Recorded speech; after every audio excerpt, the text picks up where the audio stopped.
Alright YouTube, so I'm going to show you guys how you pick your character in Dead or Alive. This can also apply to the other fighting games, not just DOA. Hopefully I do a good job of breaking this down so that way you guys can apply this to other games as well. So the game we're going to use in this particular case is going to be Dead or Alive 6. I'm going to pick Dead or Alive, not specifically 6 for this reason, but Dead or Alive because I feel like this game is the game in the series that I have the most knowledge of. So I figured I'd pick the most newest iteration of the game and go into training mode here, go to the character select screen and show you guys how you can pick your character and what your decision-making process should be while you're picking these characters and why. So first and foremost, I don't necessarily think that this is necessary for you to understand before picking a main character in the fighting game. However, I feel like it'll help.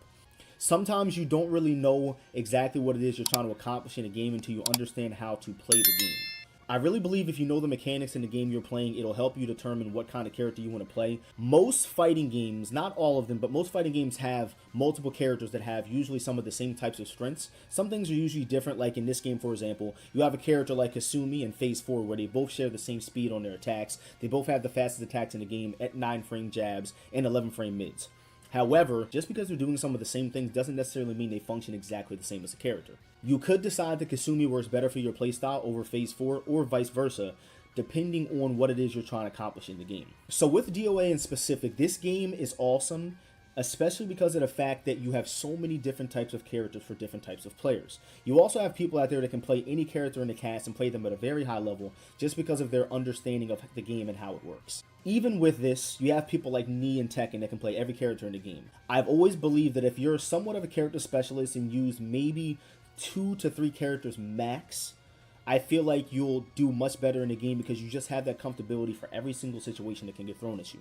There's constant times where I watch tournaments and high-level play where I see that people are not capitalizing on maximum punishment and maximum situational awareness, and I feel like it's a lot to do with them not using a character that they're super familiar with to that max level. So in Dead or Alive, there's so many different types of characters you can pick. I really do believe that this game has a character for everybody. If you're getting into Dead or Alive, chances are this is not your first fighting game. That is a good thing. And the reason why I think it's a good thing that if you're getting into a new fighting game and it's not the first time you've played a fighting game, you kind of already have an idea of who you want to play with and the type of character you want to go for. The crazy thing is that I do know people that play really fast, really cheap characters in some games, and in other games they play really slow, really shitty characters in other games, and I've never really understood that. You also have people that tend to play top tier in every single game they play, even though it's been proven time and time again that it doesn't really matter what character you're playing, it's all about the person who's using that character. Do not be fooled, there's definitely a such thing as tiers. If you play with Raido, you're going to have a hard time fighting Genfu. You understand, Genfu is a top tier character, Raido's a low tier character,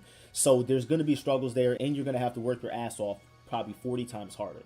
And some people go by just that when it comes to the characters they're picking in fighting games. Back to what I was saying before, Dead or Alive has a bunch of different types of characters in it, and there's multiple different types of character archetypes in this game. So for example, if you like grappler characters, you're not limited to just using Bass. Maybe you don't want to use this big smelly wrestler motherfucker. You have characters like Tina, she's also a grappler. You actually have this character here. They did this in one of the last patches. They made Hinoka a grappler. And in DOA, it's important to have grappler characters because they can grab punish certain things that other characters can't grab punish. Somebody like Hayate might not be able to punish a move with a throw because he has slower throws than somebody like Hinoka who's actually a grappler. So that is a really big thing in DOA, especially because, as you guys know, or if you don't know, you use throw punishment in this game as your primary punishment. And another thing that's really cheap about Hinoka is she's also 11-frame and a 9-frame character as well. So she has speed with quicker throws. That shit is crazy. I don't know what they were thinking with that, but she's a very strong character in this game. Let's just say you want a really fast striking character. You have characters like Kasumi, very fast with that 11-frame mid 9-frame jab.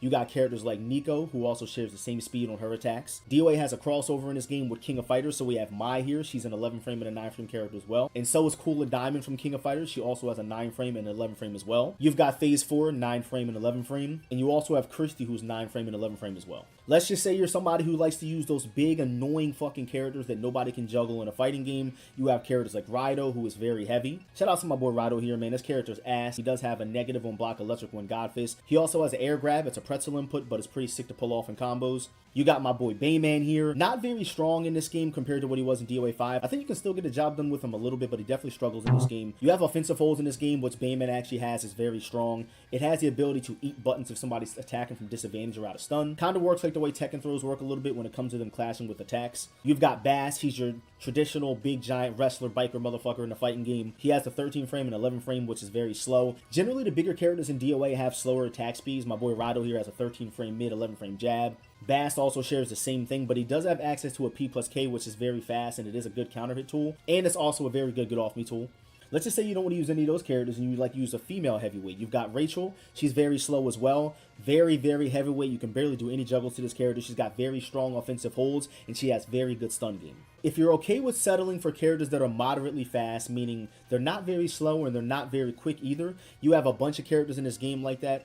In my opinion, the best grappler in this game is Ryu Hayabusa. You guys are probably wondering, why is Ryu Hayabusa from Ninja Gaiden a fucking grappler? But he also has something that's unique. Next to Hinoki, he has faster attack speed. His jab is 10 frames. His mid is 13, but his jab is 10 frames, and that's very strong for him, especially because of his general game plan in this game. You have my character Hayate that excels at spacing and keeping your opponent out. You got characters like Hitomi, which is like your Lydia karate chick of the game. You got my boy Rig over here, who's like the Horang of the game. He's got some pretty decent speed on his attacks. He has a 12 frame mid-kick counter hit launcher, which is very strong with his 8K.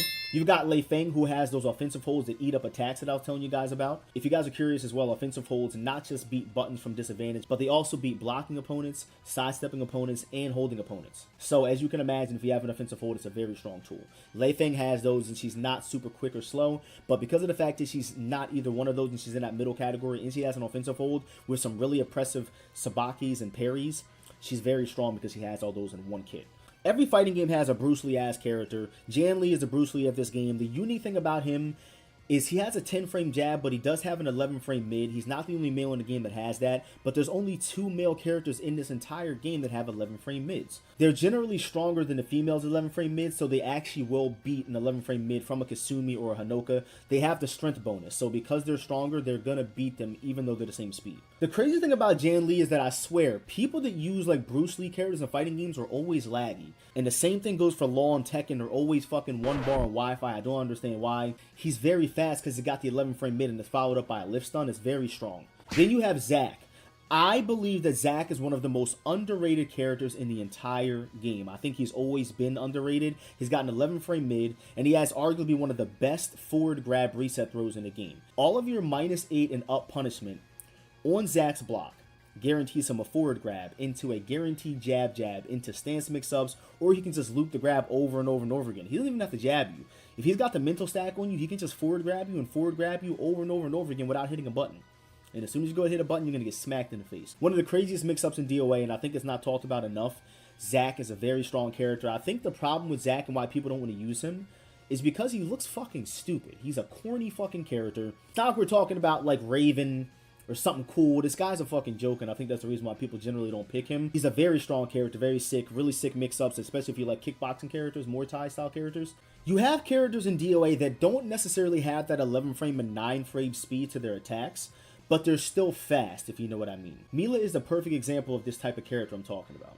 Even though she has a 12 frame mid and a 10 frame jab, she has one of the sickest reset grabs in the game, similar to what I was telling you about with Zack's forward grab. It has kind of the same effect. However, she has an offensive hold or a forward grab, and she has it out of some of her attacks. She's not really super fast on starter per se, but once she gets started, she's super fast, especially when she starts mixing those forward grabs in there. And obviously, they have your typical, I've got 20 moves, anybody can pick me up. Very simple character to pick up, very easy character to get into the game with, Diego.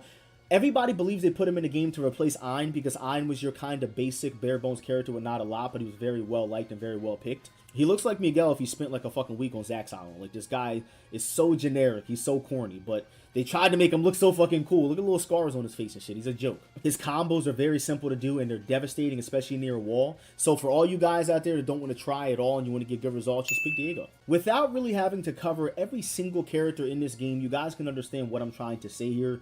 There is a character in this game for pretty much everybody. They even have a drunk-ass Lei Wulong style character that lays on the floor and dodges all your fucking attacks and drinks too much. They have a character for everybody. If you guys want to get into DOA or any other fighting game and you're having a hard time finding a character for you to be able to get into the game with, definitely go through some trial and error. It's not going to be easy. Sometimes it takes a long time to find your main. Sometimes your main is going to switch every single 2 seconds depending on if you're a competitor and you want to stay on top of the game and use the best character in the game. But if you're a true fighting game fan to the point where you really just like to play the character that really suits you the best and that you like and enjoy the most and it makes you love turning the game on, then I have no doubt in my mind that you'll definitely find a character that fits you in Dead or Alive or the fighting game that you guys are playing. With that said, I hope you guys enjoyed the video. Please be sure to leave a like, a comment, and subscribe on it. Be sure to leave your thoughts in the comment section if you like this type of content, and I'll see you guys in the next video.